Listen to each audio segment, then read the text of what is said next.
7 فضائل ليوم عرفة اوعى تفوتك.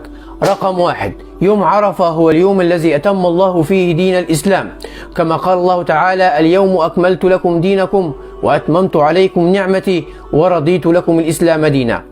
رقم 2: أحد الأيام العشرة التي أقسم بها الله، كما قال تعالى: والفجر وليال عشر. رقم 3: صيام يوم عرفة يكفر ذنوب سنتين، كما قال رسول الله صلى الله عليه وسلم: صيام يوم عرفة إني أحتسب على الله أن يكفر السنة التي قبله والسنة التي بعده. رقم 4: هو أكثر يوم بيعتق فيه الله عباده من النار، يعني أكثر يوم ربنا بيحرم فيه عدد من عباده من النار ويدخلهم الجنة.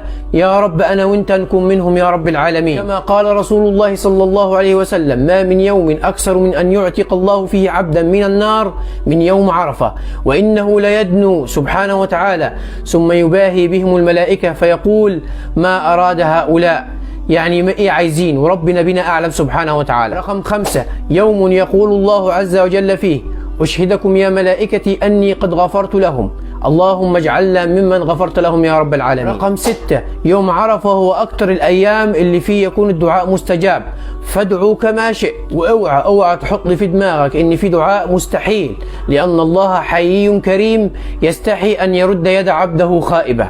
رقم 7: يوم عرفة قال عنه الرسول صلى الله عليه وسلم: خير الدعاء دعاء يوم عرفة، وخير ما قلت أنا والنبيون من قبلي لا إله إلا الله وحده لا شريك له، له الملك وله الحمد وهو على كل شيء قدير.